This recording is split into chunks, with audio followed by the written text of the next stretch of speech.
ആരാണ് അടുത്ത മാർപ്പാപ്പ? ഇന്ത്യയിൽ നിന്നൊരു മാർപ്പാപ്പ ഉണ്ടാകുമോ? എന്തുകൊണ്ട്? ആരുടെയൊക്കെ പേരുകളാണ് കൂടുതലും ഉയർന്നു കേൾക്കുന്നത്? ഫ്രാൻസിസ് പാപ്പയുടെ വിയോഗം ഇന്ന് ലോകമെമ്പാടുമുള്ള ജനങ്ങൾ ചർച്ച ചെയ്യുകയാണ്. പാപ്പയുടെ മൃതദേഹ പൊതുദർശന ചടങ്ങുകൾ ആരംഭിച്ചു. ഇന്ത്യൻ സമയം ഉച്ചയ്ക്ക് 12:30 ചടങ്ങുകൾ ആരംഭിക്കുമെന്ന് വത്തിക്കാനിൽ നിന്ന് വളരെ മുമ്പ് തന്നെ അറിയിച്ചിരുന്നു. ക്യാമലിംഗോ കർദിനാൾ കെവിൻ ഫാരലും വത്തിക്കാൻ ഉദ്യോഗസ്ഥരും ചടങ്ങുകൾക്ക് നേതൃത്വം നൽകുന്നു. ചടങ്ങിന്റെ തത്സമയ സംപ്രേഷണം വത്തിക്കാൻ മീഡിയ യൂട്യൂബിലൂടെയും മറ്റ് നവമാധ്യമങ്ങളിലൂടെയും നമ്മൾ കണ്ടുകൊണ്ടിരിക്കുന്നു. ശനിയാഴ്ച ഖബറടക്ക ശുശ്രൂഷകൾ ആരംഭിക്കുന്നത് വരെ പൊതുജനത്തിന് പാപ്പയ്ക്ക് അന്ത്യാഞ്ജലി അർപ്പിക്കുന്നതിനുള്ള അവസരം ഉണ്ടാകും. മുമ്പ് സൂചിപ്പിച്ചതുപോലെ തന്നെ ഇന്ന് ലോകം മുഴുവൻ ചർച്ച ചെയ്യുന്നത് മാർപ്പാപ്പയെക്കുറിച്ചാണ്. പാപ്പയുടെ വിയോഗത്തിന് ശേഷം അധികം വൈകാതെ തന്നെ പുതിയ മാർപ്പാപ്പയുടെ തെരഞ്ഞെടുപ്പ് ഉണ്ടാകും എന്നുള്ളതുകൊണ്ട് അതും ഒരു ചർച്ചാ വിഷയമാണ്. ആരായിരിക്കും പുതിയ പോപ്പ്? ആരുടെയൊക്കെ പേരുകളാണ് കൂടുതലും ഉയർന്നു കേൾക്കുന്നത്? വോട്ടവകാശമുള്ള 4 കർദിനാൾമാർ ഇന്ത്യയിൽ നിന്നും ഉള്ളതിനാൽ ചിലർ മുന്നോട്ട് വെക്കുന്ന ഒരു സംശയം ഇന്ത്യയിൽ നിന്നൊരു പോപ്പ് ഉണ്ടാകുമോ എന്നുള്ളതാണ്. എന്തുകൊണ്ട് അങ്ങനെ ഒരാൾ പോപ്പ് സ്ഥാനത്തേക്ക് വന്നുകൂടാ എന്ന് ചോദിക്കുന്നവരും ധാരാളമുണ്ട്. ഈ വിഷയത്തിൽ ഫാദർ ജേക്കബ് കോയിപ്പള്ളി നമ്മളോട് സംസാരിക്കും. അച്ഛൻ തുരുത്തിയിലെ John Paul II pontifical institute കാനായിൽ ഡീനായി സേവനമനുഷ്ഠിക്കുന്നു. കോയിപ്പള്ളി അച്ഛൻ ഈ വിഷയത്തിൽ തൻ്റെ അഭിപ്രായങ്ങൾ പറഞ്ഞിരിക്കുന്നത് അതിൻ്റെ എല്ലാ വശങ്ങളിൽ നിന്നും വളരെ ആധികാരികമായി തന്നെയാണ്. അച്ഛൻ്റെ വാക്കുകളിലേക്ക്. ഫ്രാൻസിസ് മാർപ്പാപ്പയുടെ വിയോഗത്തിൽ നമ്മളെല്ലാവരും ദുഃഖിതരാണ്. ഇത്തരുണത്തിൽ തീർച്ചയായിട്ടും പുതിയൊരു മാർപ്പാപ്പ ആരായിരിക്കും എന്നുള്ള ചോദ്യങ്ങളും ചർച്ചകളും പല സ്ഥലങ്ങളിലും നടക്കുന്നതായിട്ട് നമുക്കറിയാം. ഇന്ത്യയിൽ നിന്ന് പുതിയൊരു മാർപ്പാപ്പ ഉണ്ടാകാനുള്ള സാധ്യതയുണ്ടോ എന്ന ഒരു ചോദ്യവും പ്രസക്തമാണ്. നമുക്ക് ഇന്ത്യയിൽ നിന്ന് നിലവിൽ വോട്ടവകാശമുള്ള 4 കർദിനാളന്മാരാണ് ഉള്ളത്. ഒന്നാമത്തത് മലങ്കര സഭയിലെ ബെസേലിയൂസ് കർദിനാൾ പിതാവും, സീറോ മലബാർ സഭയിൽ നിന്ന് കൂവക്കാട്ട് ജോർജ് കർദിനാൾ പിതാവും, ഗോവയിൽ നിന്നുള്ള ഫിലിപ്പ് നേരി പിതാവും, ഹൈദരാബാദിൽ നിന്നുള്ള അന്തോണി പൂള പിതാവുമാണ് നമുക്ക് 4 കർദിനാളന്മാർ വോട്ടവകാശം ഉള്ളവരായിട്ടുള്ളത്. എന്നാൽ ഈ 4 പേരും അന്തർദേശീയ തലത്തിൽ എത്രമാത്രം ശ്രദ്ധിക്കപ്പെടുന്നു എന്നുള്ളത് ചോദ്യമാണ്. സാധാരണഗതിയിൽ ഒരു മാർപ്പാപ്പായിട്ടൊക്കെ തിരഞ്ഞെടുക്കപ്പെടണമെന്നുണ്ടെങ്കിൽ അന്തർദേശീയ തലത്തിൽ ശ്രദ്ധ നേടിയ വ്യക്തികളായിരിക്കണം.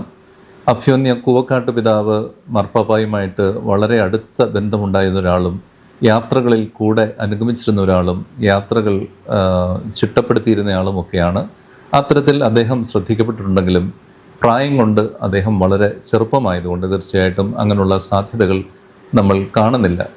അതുകൊണ്ട് ഇന്ത്യയിൽ നിന്ന് ഒരു പുതിയ മാർപ്പാപ്പ ഉണ്ടാകാനുള്ള സാധ്യത തുലോം കുറവാണ് എന്നാണ് എനിക്ക് വ്യക്തിപരമായിട്ട് തോന്നുന്നത്. അങ്ങനെയാണ് ഞാൻ മനസ്സിലാക്കുന്നത്. അന്തർദേശീയ തലത്തിൽ ശ്രദ്ധ നേടിയിട്ടുള്ള പേരുകളാണ് ഉയർന്നു കേൾക്കാൻ സാധ്യത. അത്തരത്തിൽ ഇന്ത്യയിൽ നിന്നുള്ള എല്ലാവരുടെയും പേരുകൾ ഉണ്ടോ എന്നുള്ളത് ഒരു ചോദ്യമാണ് എന്നാണ് കോയിപ്പള്ളി അച്ഛൻ പറഞ്ഞത്. അതുപോലെ കർദിനാൾ മാർ ജോർജ് കൂവക്കാട് അന്തർദേശീയ തലത്തിലും ഫ്രാൻസിസ് പാപ്പയോട് ഏറ്റവും അടുത്ത് ഇടപഴകിയിട്ടുള്ള യാത്ര ചെയ്തിട്ടുള്ള ഒരു വ്യക്തി എന്നുള്ള നിലയിലും ഏറെ ശ്രദ്ധേയനാണ്. എങ്കിൽ കൂടി അദ്ദേഹത്തിൻ്റെ പ്രായം പരിഗണിക്കുമ്പോൾ വളരെ ചെറുപ്പമായതിനാൽ അവിടെയും സാധ്യതകൾ നിലനിൽക്കുന്നില്ല. അപ്പോൾ അടുത്ത ചോദ്യം ഇതാണ്: എങ്കിൽ ആരാവാം അടുത്ത മാർപ്പാപ്പ? ആരുടെയൊക്കെ പേരുകളാണ് ഉയർന്നു കേൾക്കുന്നത്? ചോദിച്ചപ്പോൾ അച്ഛൻ പ്രധാനമായും പറഞ്ഞത് 4 പേരുടെ പേരുകളാണ്. അവർ 4 പേരുടെയും പേരുകൾ എന്തുകൊണ്ട് ഉയർന്നു കേൾക്കുന്നു എന്നും അച്ഛൻ പറയുന്നുണ്ട്. അപ്പോൾ പിന്നൊരു ചോദ്യമുണ്ട്: ആരായിരിക്കാം പുതിയൊരു മാർപ്പാപ്പ? പുതിയൊരു മാർപ്പാപ്പയുടെ സ്ഥാനത്തെക്കുറിച്ച് പറയുമ്പം പ്രധാനമായിട്ടും 3-4 പേരുടെ പേരുകൾ ഉയർന്ന് വരാറുണ്ട്. അതിലേറ്റവും പ്രധാനം എന്ന് ചിന്തിക്കപ്പെടുന്നത് ഇറ്റാലിയൻ ബിഷപ്സ് കോൺഫറൻസിൻ്റെ തലവനായ മത്തയോ സൂപ്പിയാണ്. ബൊളോഞ്ഞയിലെ നിലവിലെ കർദിനാളാണ്, ബിഷപ്പാണ്. അപ്പോൾ അദ്ദേഹം പല കാര്യങ്ങളിൽ അന്തർദേശീയ തലങ്ങളിൽ ശ്രദ്ധിക്കപ്പെട്ടിട്ടുള്ള ആളാണ്. പ്രത്യേകിച്ചും അദ്ദേഹത്തിൻ്റെ ഫ്രാൻസിസ് മാർപ്പാപ്പായോടുള്ള അദ്ദേഹത്തിൻ്റെ ആശയങ്ങളുമായിട്ടുള്ള അദ്ദേഹത്തിൻ്റെ അടുപ്പം വളരെ ശ്രദ്ധേയമാണ്. പല സർക്കുലറുകൾ, പല കത്തുകളിലൂടെയൊക്കെ അദ്ദേഹം അത് വെളിപ്പെടുത്തിയിട്ടുള്ളതായിട്ട് നമുക്കറിയാം. അദ്ദേഹത്തിൻ്റെ ജീവിതശൈലിയും വളരെ ലളിതമായ ഒരു ജീവിതശൈലിയാണ്. അതുകൊണ്ട് ഫ്രാൻസിസ് മാർപ്പാപ്പായുടെ ആശയങ്ങൾ തുടരുകയും ആ ജീവിതശൈലിയിൽ നിന്ന് കാര്യങ്ങൾ ചെയ്യുകയും ഒക്കെ ചെയ്യണമെന്നുണ്ടെങ്കിൽ ഒരുപക്ഷെ ഏറ്റവും കൂടുതൽ സാധ്യത ഉണ്ടാകാൻ ഇടയുള്ളത് ഈ മത്തയോ സൂപ്പി പിതാവിനായിരിക്കും എന്നാണ് നമ്മൾ കരുതുക. എന്നാൽ അതേസമയം തന്നെ മറ്റു ചിലർ ഇപ്പോഴത്തെ വത്തിക്കാൻ സ്റ്റേറ്റ് സെക്രട്ടറി പരോളിൻ പിതാവിനെക്കുറിച്ച് അഭിപ്രായങ്ങൾ പറയുന്നുണ്ട്. അദ്ദേഹം നല്ലൊരു അഡ്മിനിസ്ട്രേറ്ററാണ്. വത്തിക്കാൻ സ്റ്റേറ്റിൻ്റെ കാര്യങ്ങൾ ഇപ്പോൾ നിയന്ത്രിച്ചുകൊണ്ടിരിക്കുന്നത് അദ്ദേഹമാണ്. അദ്ദേഹം ആ സേവനം വളരെ സ്തുത്യർഹമായി ചെയ്ത ഒരാളാണ്. അപ്പോൾ അദ്ദേഹത്തിൻ്റെ പേരും പുറമെ പല സ്ഥലങ്ങളിലും പറയപ്പെടുന്നുണ്ട്. മറ്റ് ചില സാധ്യതകൾ നമ്മൾ കാണുന്നത് ഏഷ്യയിൽ നിന്ന് ഒരു പിതാവ് ഉണ്ടാകാൻ സാധ്യതയുണ്ടാകുമോ? അങ്ങനെ സാധ്യത ഉണ്ടെങ്കിൽ അത് കണക്കാക്കപ്പെടുന്നത് ഫിലിപ്പൈൻസിലെ അന്തോണിയോ താലിയ എന്ന് പറയുന്ന പിതാവിനായിരിക്കും. അദ്ദേഹം മനിലയിലെ ആർച്ച് ബിഷപ്പാണ്. ഈ മനിലയിലെ ആർച്ച് ബിഷപ്പ് വളരെയേറെ സോഷ്യൽ ജസ്റ്റിസ് നടപ്പിലാക്കി വരുന്ന ഒരാളാണ്. പാവങ്ങളോട് വളരെയധികം സ്നേഹമുള്ള ഒരാളാണ്. ഫ്രാൻസിസ് മാർപ്പാപ്പായുടെ ആശയങ്ങൾ തുടർന്ന് വരികയാണെന്നുണ്ടെങ്കിൽ ഒരുപക്ഷെ ഈ പറഞ്ഞ ആൾക്കാർക്കൊക്കെയുള്ള സാധ്യതയുണ്ടാവും. പിന്നീടൊരു സാധ്യത പറയുന്നത് ജെറുസലേമിലെ ലാറ്റിൻ പാട്രിയാർക്കനാണ്. അദ്ദേഹത്തിൻ്റെ പേരും പരാമർശിക്കപ്പെടുന്നുണ്ട്. ഒരുപക്ഷെ അദ്ദേഹവും ഈ ഒരു തിരഞ്ഞെടുപ്പിൽ പ്രമുഖ സ്ഥാനത്തേക്ക് കടന്നു വരാനുള്ള സാധ്യതയുണ്ട്. ഇങ്ങനെയാണ് നമ്മൾ മാനുഷിക ചിന്താഗതിയിൽ നമുക്ക് അടുത്തു വരുന്ന പപ്പാബിൾ എന്നുള്ള കാൻഡിഡേറ്റ്സിനെ കുറിച്ച്, പപ്പാലെ എന്നൊക്കെയുള്ള കാൻഡിഡേറ്റ്സിനെ കുറിച്ച് നമുക്ക് പറയാൻ സാധിക്കുന്നത്. പിന്നെ തീർച്ചയായിട്ടും മനുഷ്യരാലോചിക്കുന്നത് പോലെയോ ചിന്തിക്കുന്ന പോലെയോ അല്ലല്ലോ, പരിശുദ്ധാത്മാവാണ് പ്രവർത്തിക്കുന്നത്. എങ്കിലും നമ്മുടെ ചുറ്റുവട്ടത്തുള്ള സാഹചര്യങ്ങളൊക്കെ നോക്കുമ്പോൾ ഈ ആൾക്കാർക്കാണ് വളരെയേറെ സാധ്യത എന്നുള്ളതാണ് നമ്മൾ മനസ്സിലാക്കുന്നത്.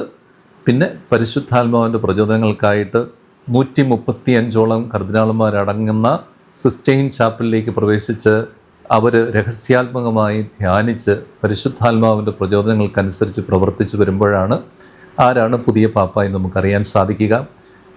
അതിനുള്ള അനുഗ്രഹം നന്നായി കത്തോലിക്ക സഭയിൽ ഉണ്ടാവട്ടെ എന്നും അവരെല്ലാവരെയും പരിശുദ്ധാത്മാവ് പ്രചോദിപ്പിക്കട്ടെ എന്നും നമുക്ക് തീഷ്ണതയോടുകൂടെ ഈ അവസരത്തിൽ പ്രാർത്ഥിക്കാം. ഫ്രാൻസിസ് മാർപ്പാപ്പായെ നേരിട്ട് കാണാനിടയായ പല സന്ദർഭങ്ങളും ഞാൻ ഈ അവസരത്തിൽ ഓർമ്മിക്കുന്നു. അദ്ദേഹത്തിൻ്റെ വിയോഗത്തിൽ നിങ്ങളോടൊപ്പം ഞാനും ആ ദുഃഖത്തിൽ പങ്കുചേരുകയും ആ നല്ല ഒരു വ്യക്തിയെ സഭയ്ക്ക് നായകനായി ഈ കാലഘട്ടത്തിൽ തന്നതിന് പരമപിതാവായ ദൈവത്തിന് സ്തുതികൾ അർപ്പിക്കുകയും ചെയ്യുന്നു. ആദ്യം ഉയർന്നു കേൾക്കുന്ന പേര് മത്തയോ സൂപ്പി പിതാവിൻ്റെ പേരാണ്. ഇറ്റാലിയൻ ബിഷപ്പ് കോൺഫറൻസിൻ്റെ തലവനായ ബൊളോഞ്ഞയിലെ കർദിനാളാണ് അദ്ദേഹം.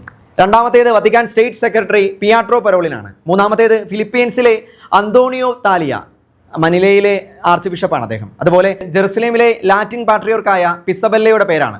അച്ഛൻ പറഞ്ഞതുപോലെ ഇതൊക്കെ സാധ്യതകൾ മാത്രമാണ്, ഉയർന്നു കേൾക്കുന്ന പേരുകൾ മാത്രമാണ്. എന്നാൽ ഇതിനെയൊക്കെ മറികടന്ന് മറ്റൊരാളാകാം ഒരുപക്ഷെ പുതിയ മാർപ്പാപ്പയുടെ സ്ഥാനത്തേക്ക് വരിക. കാരണം മനുഷ്യരുടെ ഊഹാപോഹങ്ങളല്ല, പരിശുദ്ധാത്മാവാണ് സഭയെ നയിക്കുന്നത്, സഭയ്ക്ക് പ്രചോദനങ്ങൾ നൽകുന്നതും. അതിൻ്റെ ഏറ്റവും വലിയ ഉദാഹരണം നമ്മുടെ നാട്ടിൽ തന്നെയുണ്ട്. എന്തെല്ലാം ഊഹാപോഹങ്ങളായിരുന്നു സീറോ മലബാർ സഭയുടെ മേജർ ആർച്ച് ബിഷപ്പ് സ്ഥാനത്തെ പ്രതി ഉയർന്നു കേട്ടത്. പക്ഷേ സംഭവിച്ചത് മറ്റൊന്നായിരുന്നില്ലേ?